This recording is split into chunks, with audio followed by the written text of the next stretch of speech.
Do you ever feel like your arm wrestling potential is being held back by the persistent and annoying pain of the so-called tennis elbow? In this video, I'm going to share with you a proven path on how to deal with tennis elbow and eradicate it for good. Let's move from pain to power.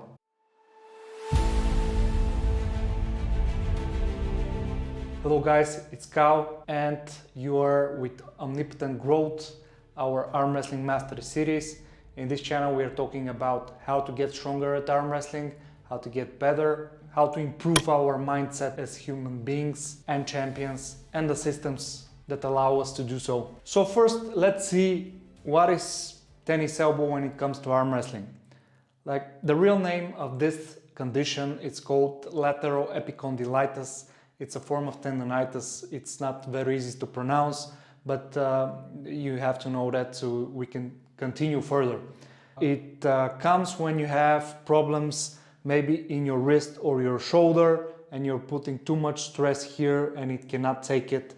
When the muscles and the tendons are connecting with the bone, you have the tip of your fingers responsible for this area.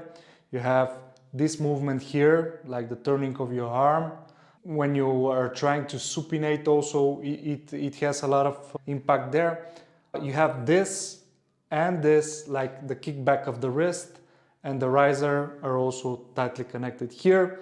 So this stiffness causes inflammation. You don't have full range of motion and you're starting to build up inflammation here. So the excruciating pain and the lack of mobility. How to deal with that? Like, what do we need to do to get rid of that? You can have different types of advice from chiropractors, doctors and so on. Most of them include stop doing arm wrestling for good and we don't want to do that. So a big disclaimer is, of course, you need to check with your physician and your doctor and decide what to do. But I will give you my personal experience on how I tackle this in my way of doing arm wrestling and continue gaining strength and so on. Basically, you need to do 3 steps to tackle this professionally. We need to look at mobility, then stability, and then loading up strength.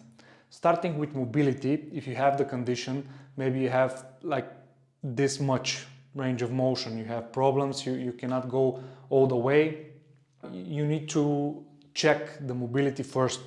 If you don't have the full mobility, what you need to do is relax the muscles.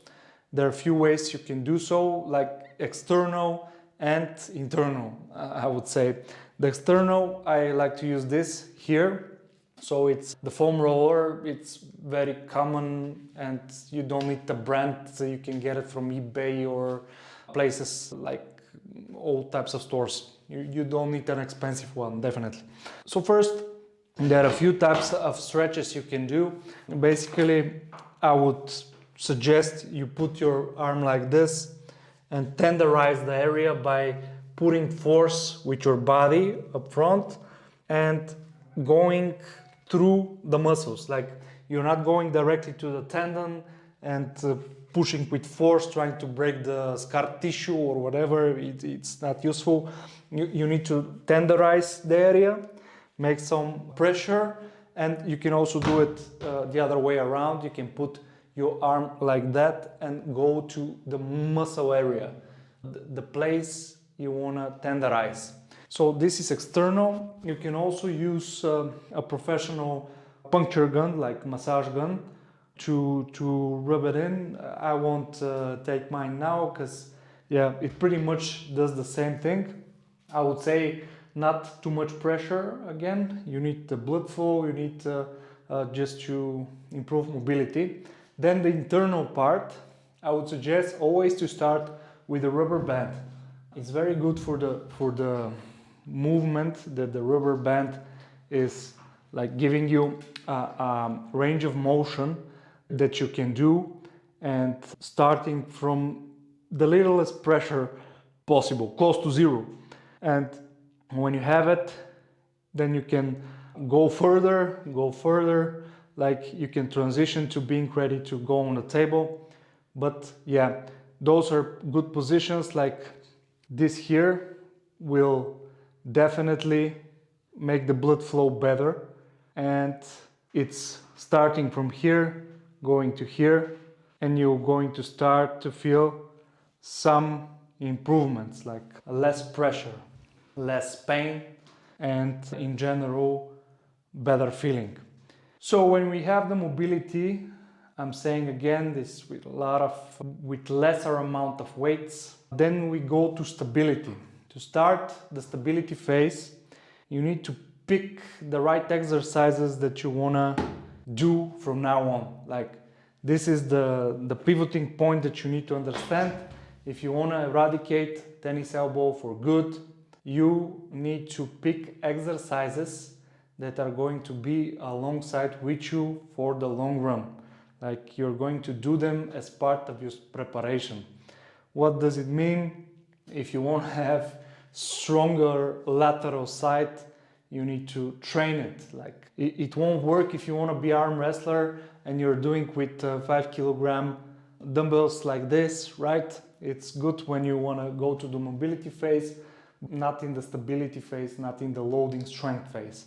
Like, for stability, like, what are my preferred positions? For example, I want to do one arm dumbbell curl in this position. So this is the way it's intended to be. Most strength can be accumulated in this angle. Of course, it can be turned by the body to different places, but in the end, this is the angle you can accumulate more strength, and it will go into the outside of your arm. So this is an exercise that you can do to the 90 degrees or a bit further, but you need this motion so you can put up strength here in the outside area, less problems with your tennis elbow. Another thing you can do is put it directly on a simulator and again do this angle. Like, I'm showing you that this is the position you want to do. You can do it depending on where you want to put your body. You can do it in different angles. Like, if you can put more side pressure to it, you can do it like so. But the idea is you have pressure here and the willingness to retain your arm when you have pressure here. Like, when it goes in this area, you want to retain it and get it stronger. Another good exercise that you can do for the long run is this type. It's mainly pronation, but when you twist a bit, like you're starting again from the angle that I showed you, but with a twist, you're turning and strengthening. Also in this contact here, you're strengthening also. You see, I can lean in a bit, and then you have a little bit raiser, pronation, and you have this hammer curl feeling that is strengthening this angle. So basically, if you do these exercises in the long run, like incorporate them in your system, you're going to strengthen and stabilize your tennis elbow condition.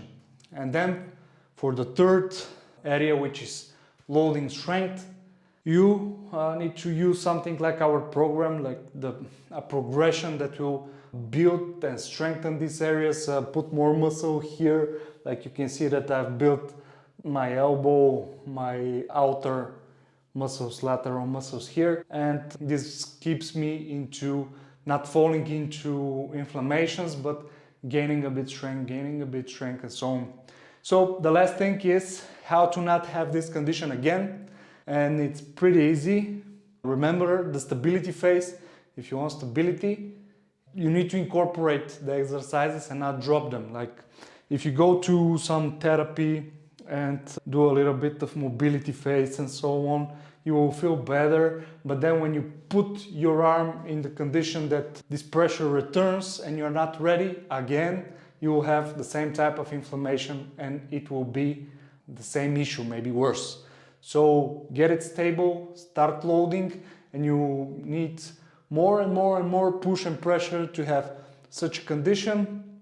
Of course, sometimes you can put too much on it with a very strong opponent, but then again you return to the steps. Mobility first, stabilize, try to put more with some sort of compounding exercises systems as we have like in our Armwrestling Mastery Program.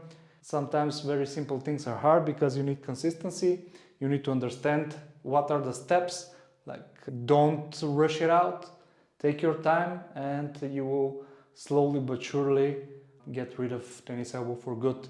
So subscribe to our channel and check our programs. See you in the next video.